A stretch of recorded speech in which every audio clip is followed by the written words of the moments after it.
जय जगन्नाथ। आसंतु दुनिया पाई आमे एभली किछि करिदिबा समग्र विश्व सबदिन पाई आपनको मने रखिथाबो।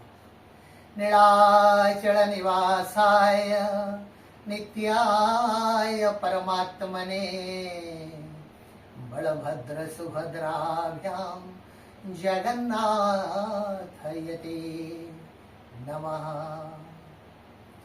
समग्र विश्व मानव जाति ए जगन्नाथ महाप्रभुंकर श्रीक्षेत्र धाम को दौड़ी आसी थांती एटी सचिदानंदंकर दिव्य दर्शन लाभ करिबा परम प्रेममय आनंद तंत जगन्नाथ महाप्रभु एटी पतित पावन बाना देकी समग्र विश्वर पतित मान को आह्वान करती।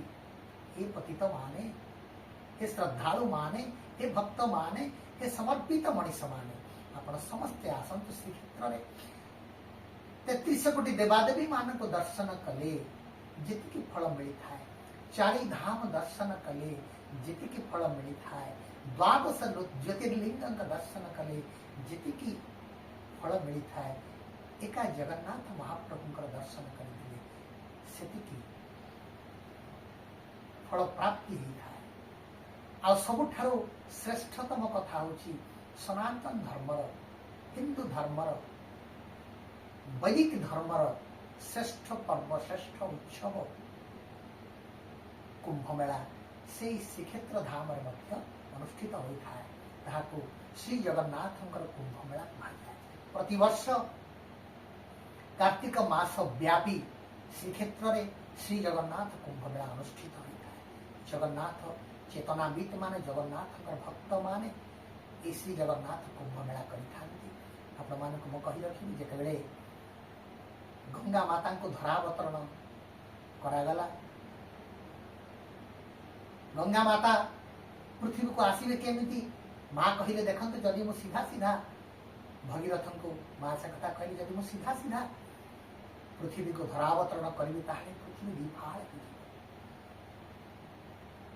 तेणु प्रमाद गणिले भगीरथ प्रभु को मु सिना गंगा को शांत करदेली, तपस्या प्रीत करदेली, गंगा राजी हो गले धरावतरण करने, किंतु गंगा धरावतरण करेंगे।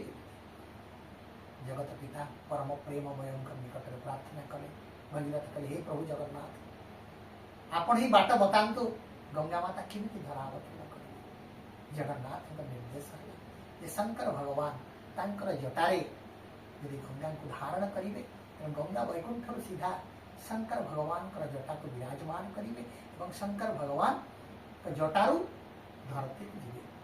से अनुसार जगन्नाथ दिव्य निर्देश अनुसार गंगा धरावतरण कले, शंकर भगवान का जटारे आसी पहुंचे कहले प्रभु मु जो जगतर सेवा करने आसी मु जगतर सेवा करने पूर्व मु तो अनुमति नवा चाहती कारण है जगतर नाथ ये जगतर दायित्व, ये जगतर सृष्टिकर्ता, ये जगतर पालन करता, ये जगतीश्वर दर्शन करी अनुमति नहीं मो संसार सेवार लगी पड़ी।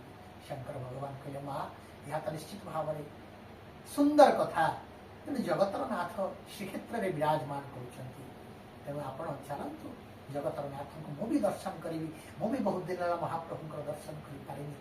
तेणु गंगा माता को शंकर भगवान धरावतरण करी श्रीक्षेत्र को आने से एक दिव्य संयोगर समय महाकार्तिक मास जितेबले श्री जगन्नाथ महाव्रत भविष्यायी माने करुथांती समग्र विश्वर जनसाधारण ए महाकार्तिक व्रत बा श्री जगन्नाथ महाव्रत श्रीक्षेत्र में करुथांती। प्रवाद रही लोक कथा रही मास व्यापी गंगा महोदधि प्रवाहित हेले एवं शंकर भगवान गंगा माता सहित जगन्नाथ निरंतर दर्शन कले।